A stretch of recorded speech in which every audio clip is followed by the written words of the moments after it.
बिस्मिल्लाहिर्रहमानिर्रहीम। आज का जो हमारा टॉपिक है वो है जी स्ट्रक्चर ऑफ वायरस।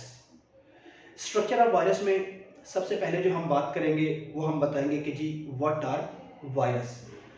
वायरस के बारे में जैसे ही हम बात करते हैं तो हमारे माइंड में एक ही कॉन्सेप्ट आता है कि जी वायरस जो है ये बेसिकली होते क्या है, ए सेल्यूलर स्ट्रक्चर्स। जहां पर ए सेल्यूलर स्ट्रक्चर्स की बात आती है वहां पर हम ये बताते हैं कि जी इनके अंदर लाइफ प्रेजेंट नहीं होती। क्यों?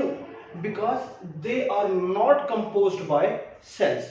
इसकी जो बेसिक रीजन हमारे माइंड में आती है वो क्या होती है, they are not made up of cell. ये सेल के बने हुए नहीं होते, तभी आप इसको क्या कहते हैं, ए सेल्यूलर पार्टिकल्स का नाम देते हैं। वायरस के स्ट्रक्चर के हवाले से जब हम बात करते हैं तो हम बताते हैं जो वायरस है इनके स्ट्रक्चर के हवाले से ये बहुत सिंपलर स्ट्रक्चर होता है इनका, जो कि अपने फॉलोइंग पार्ट्स के ऊपर क्या होता है, कॉन्सिस्टेड होता है। जिनमें से सबसे पहला पार्ट है इसके स्ट्रक्चर में वो है जी core. Then what is core? Core के बारे में हम बात करते हैं जी core is the genetic material.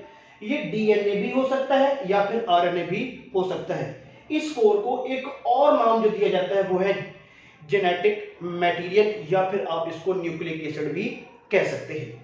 Core को जेनेटिक मटेरियल भी कहा जा सकता है, इसको न्यूक्लिक एसिड भी कहा जा सकता है। अगर ये किसी वायरस के अंदर डीएनए की फॉर्म में है तो आप इसको डीएनए कह सकते हैं। अगर ये किसी वायरस के अंदर आरएनए की फॉर्म में है तो आप इसको आरएनए का नाम भी दे सकते हैं। इसके स्ट्रक्चर के हवाले से हम जब बात करते हैं तो हम बताते हैं किस तरह से क्या होता है, वायरस की बॉडी में सबसे पहले क्या होता है, ये जेनेटिक मटेरियल या फिर क्या होगा, कोर प्रेजेंट होगा। हम इसके स्ट्रक्चर के बारे में बात कर रहे थे तो हमने बताया कि इसके स्ट्रक्चर के अंदर इसका जो स्ट्रक्चर है ये क्या होता है, बहुत सिंपल स्ट्रक्चर है। बहुत सिंपल स्ट्रक्चर है जो कि कुछ फॉलोइंग पार्ट्स के ऊपर कॉन्सिस्ट कर रहा है, जिनमें से सबसे पहला पार्ट जो हमने बताया यहाँ पर वो क्या है जी, कोर। कोर के हवाले से हमने बात की कि कोर क्या होता है, जेनेटिक मटेरियल है। कोर क्या है, जेनेटिक मटेरियल। ये हमारे पास क्या है, इस तरह से जेनेटिक मटेरियल, जिसको मैंने अभी कुछ ही देर पहले आपको बताया कि आप इसको डीएनए भी कह सकते हैं, आप इसको आरएनए भी कह सकते हैं, आप इसको कलेक्टिवली न्यूक्लिक एसिड भी बोल सकते हैं। तो ये जो आपके पास स्ट्रक्चर है ये क्या है जी, कोर ऑफ वायरल बॉडी या फिर वायरस। अब इस कोर के गिर्द एक जो कवरिंग है या जो आप कह सकते हैं कि एक जो प्रोटेक्टिव लेयर है वो क्या होती है, प्रेजेंट होती है। इस कोर के गिर्द क्या पाई जाती है, एक प्रोटेक्टिव कवरिंग या एक प्रोटेक्टिव लेयर जो है वो क्या होगी जी, प्रेजेंट होगी। इस प्रोटेक्टिव लेयर को आप नाम देते होते हैं कैप्सिड। ये क्या आपके पास सेकंड स्ट्रक्चर है जो कि क्या कहलाता है, कैप्सिड के नाम से जाना जाता है। और ये जो है ये क्या कहलाता है, कोर के नाम से जाना जाता है। कोर के हवाले से मैंने बताया कि ये आपके पास डीएनए की फॉर्म में भी हो सकता है, ये आपके पास आरएनए की फॉर्म में भी हो सकता है। इसको कलेक्टिवली तौर पर आप जेनेटिक मटेरियल का नाम देते हैं। इस कैप्सिड और कोर को, इस कैप्सिड एंड कोर को कलेक्टिवली तौर पर हम नाम देते होते हैं न्यूक्लियोकैप्सिड। जब ये दोनों इकट्ठे मौजूद हैं, ये जो पूरा स्ट्रक्चर है आपके पास, ये स्ट्रक्चर आपके पास क्या कहला रहा है जी, न्यूक्लियोकैप्सिड के नाम से जाना जाता है। ये जो स्ट्रक्चर है ये कलेक्टिवली किस नाम से जाना जाता है, न्यूक्लियोकैप्सिड के नाम से जाना जाता है। अब इसके अलावा कैप्सिड एंड कोर के अलावा इस वायरस की बॉडी के अंदर एक एडिशनल स्ट्रक्चर जो है प्रेजेंट होता है, जो कि ऑलमोस्ट प्रेजेंट होता है इन एनिमल वायरस। जो कि किसके अंदर होगा, ऑलमोस्ट एनिमल वायरसेस, जैसे कि एचआईवी वायरस हो गया, इन्फ्लुएंजा है। इन वायरस की बॉडी के अंदर एक एडिशनल प्रोटेक्टिव लेयर जो है प्रेजेंट होती है, जो कि होस्ट बॉडी के सेल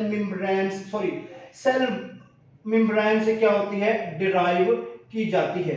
इस एडिशनल प्रोटेक्टिव लेयर को आप नाम देते होते हैं, इस एडिशनल प्रोटेक्टिव लेयर को नाम देते हैं जी इन्वेलर। ये जो एडिशनल प्रोटेक्टिव लेयर है ये क्या कहलाती है, इन्वेलप के नाम से जानी जाती है। ये जो स्ट्रक्चर की मैंने बात की, ये आपके पास क्या करा है, इन्वेलप के नाम से जाना जाता है। अब देखिए वायरस की बॉडी के अंदर टोटली 3 स्ट्रक्चर आ गए। सबसे पहला है जी कैप्सिड, दूसरे नंबर पर है core and third one is the envelope. अब बात आ जाती है इन तीनों की केमिकल कंपोजिशन की कि ये किस तरह से कंपोज्ड हैं। ये जो कैप्सिड है, ये जो कैप्सिड है, इसके बारे में यहां पर देखिए, ये बना हुआ होता है कैप्सोमेर्स। मेर्स क्या है, स्मॉलेस्ट यूनिट है। ये कलेक्टिवली इकट्ठे होते हैं, मिलते हैं और क्या बना देते हैं, एक प्रोटेक्टिव लेयर बनाते हैं, जिसको क्या नाम दिया जाता है, कैप्सिड का नाम दिया जाता है। उसके बाद कोर की कंपोजिशन मैंने पहले ही आपको बताई, ये जेनेटिक मटेरियल डीएनए या आरएनए से मिलकर बनी होती है। अब तीसरे नंबर पर क्या है आपके पास, इन्वेलप। तो इन्वेलप के हवाले से जब हम बात करते हैं तो हम बताते हैं ये जो इन्वेलप है, ये क्या हो जाता है, ये हमेशा वायरस जो है वो अपनी होस्ट बॉडी की सेल मेम्ब्रेन से डिराइव करता है। अगर बात आ जाती है होस्ट मेम्ब्रेन, होस्ट बॉडी की सेल मेम्ब्रेन से, तो cell membrane is always made up of the lipid and proteins. So हम कह सकते हैं envelope is also made up of the lipid and protein, या फिर आप इसको कलेक्टिवली लिपोप्रोटीन्स भी कह सकते हैं।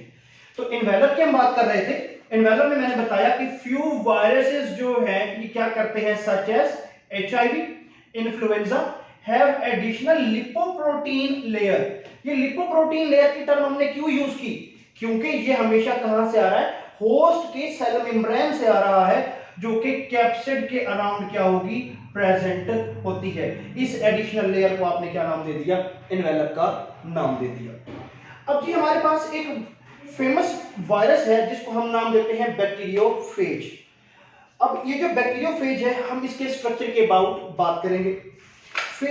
बैक्टीरियोफेज जो है, इसको हम एक और नाम भी देते हैं फेज वायरस। इसको एक और नाम दिया जाता है जिसको आप क्या बोलते हैं, फेज वायरस का नाम देते हैं। फेज वायरस क्या है, हमेशा ऐसे वायरस जो किसी चीज को क्या कर रहे हो, खा रहे हो, ईट कर रहे हो, ऐसे वायरस को आप क्या बोलते हैं, फेज वायरस का नाम देते हैं। बैक्टीरियोफेज के नेम पर अगर हम फोकस करें तो इसके 2 वर्ड्स हैं। First one is the bacterio, stand for the bacteria, and phage are the eaters. मतलब क्या हुआ, ये कुछ ऐसे ऑर्गेनिजम्स हैं जो कि बैक्टीरिया को खाते हैं। बैक्टीरिया ईटर ऑर्गेनिजम्स को आप क्या कहते हैं, बैक्टीरियोफेज का नाम देते हैं। हमारे माइंड में ये सवाल आता है कि अगर ये ऑर्गेनिज्म बैक्टीरिया ईटर हैं तो ये एक्चुअली हैं क्या, इनकी नेचर क्या है। तो भाई सिंपल सी बात है, ये जो बैक्टीरियोफेजेस हैं ये एक्चुअली हैं क्या, बाय नेचर वायरल बॉडीज हैं, वायरस हैं विच ईट्स बैक्टीरिया, जो कि बैक्टीरिया को खाते हैं या बैक्टीरिया को क्या करते हैं, किल करते हैं।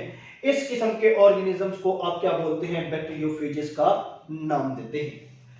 अब अगर इनके साइज की बात की जाए, बैक्टीरियोफेजेस के साइज के हवाले से, तो हम बताते हैं बैक्टीरियोफेजेस का जो साइज है वो राउंड अबाउट 20 से लेकर 200 नैनोमीटर डायमीटर तक हो सकता है।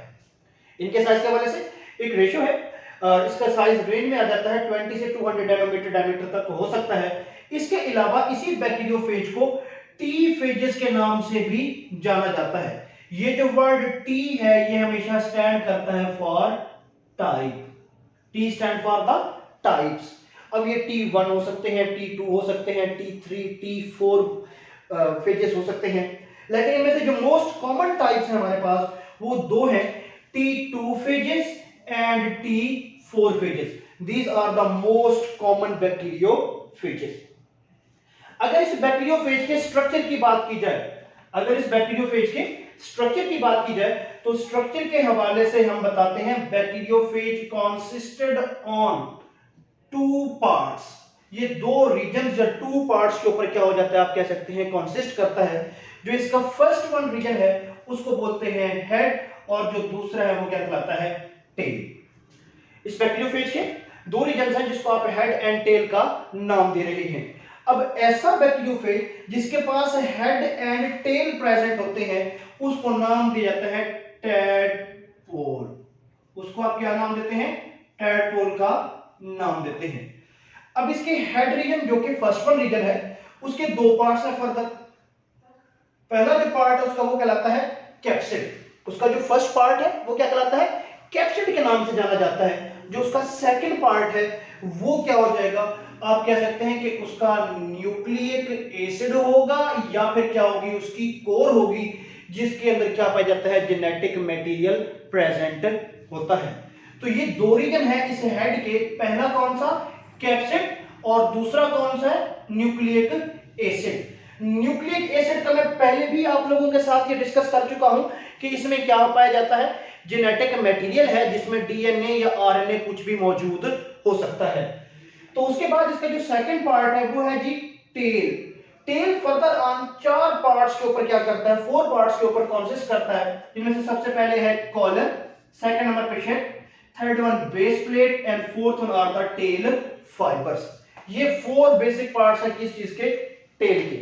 अगर आप इसके हेड रीजन को जो है ना वो एक डायग्राम की फॉर्म में जस्टिफाई करते हैं तो ये हमारे पास क्या है जी, एक बैक्टीरियोफेज का स्ट्रक्चर मौजूद है। इस बैक्टीरियोफेज के स्ट्रक्चर में ये जो आपको प्रॉपर एक रीजन दिखाई दे रहा है, इस रीजन को, ऊपर वाले रीजन को अपर हेड रीजन का नाम देते हैं।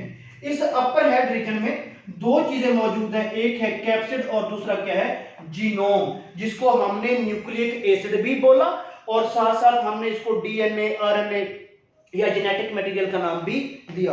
ये दोनों कैप्सिड एंड जीनोम मिलकर क्या बना देते हैं, एक रीजन जनरेट करते हैं जिसको नाम दिया जाता है हेड रीजन। और इसी हेड रीजन को कैप्सिड और जीनोम के मौजूदगी की वजह से क्या कहा जाता है, न्यूक्लियोकैप्सिड का नाम भी दिया जाता है। इसको न्यूक्लियोकैप्सिड का नाम दिया जाता है क्योंकि इसमें दो चीजें मौजूद हैं, कैप्सिड एंड जीनोम दोनों कलेक्टिवली मौजूद हैं, तभी इसको हेड रीजन को न्यूक्लियोकैप्सिड का नाम भी दिया जाता है। अब उसके बाद इसका टेल रीजन जो है वो स्टार्ट हो जाता है, जिसमें जैसा कि मैंने पहले ही बताया, टेल रीजन में इसके 4 पार्ट्स हैं, collar, sheath, tail fibres and base plate. ये जो कॉलर है ये क्या है, एक जंक्शन है between tail and head region. ये क्या है जी, जंक्शन है between tail and head region. अब इस कॉलर के साथ फर्दर ऑन 2 और स्ट्रक्चर जो है वो क्या होते हैं, अटैच होते हैं। एक इंटरनल हॉलो ट्यूब होती है जिसके थ्रू ये जो जीनोम है वो बॉडी से क्या हो जाता है, इस वायरस से रिमूव किया जाता है, और ये बाहर की तरफ से एक और प्रोटीन की बनी हुई मेम्ब्रेन से कवर होता है। उस प्रोटीन की बनी मेम्ब्रेन को आप शेड का नाम देते हैं, जो कि एक प्रोटेक्टिव लेयर होती है। सबसे पहला क्या हो जाएगा, इसके अंदर कॉलर मौजूद है, कॉलर के बाद इसकी सेकंड लेयर है जिसको शेड का नाम दिया गया। उसके बाद यहाँ पर थर्ड नंबर पर देखें तो क्या पाया जाता है जी, बेस प्लेट है, और इसी बेस प्लेट में से फर्दर ऑन प्रोटीन्स के बने हुए स्ट्रक्चर टेल फाइबर्स ओरिजिनेट होते हैं। इसमें से फर्दर टेल फाइबर्स जो है ओरिजिनेट होते हैं। ये बेस प्लेट अपने फंक्शन के हवाले से 2 काम परफॉर्म करती है। एक तो ये अटैचमेंट परफॉर्म कराती है इस बैक्टीरियोफेज की, इस वायरस की ऑन द बैक्टीरियल सरफेस, और दूसरे नंबर पर ये क्या करती है, एंजाइम रिलीज कराती है जो कि बैक्टीरिया की बॉडी को डैमेज करते हैं, उसकी सेल वॉल को डैमेज करते हैं, और फिर फर्दर ऑन जो आप कह सकते हैं कि इसका जो जीनोम होगा वो बैक्टीरिया की बॉडी के अंदर इंटर होगा। ऐसे एंजाइम्स को आप लाइसोजाइम्स का नाम देते हैं जो कि इस ब्रेकडाउन के रेस्पॉन्सिबल होते हैं।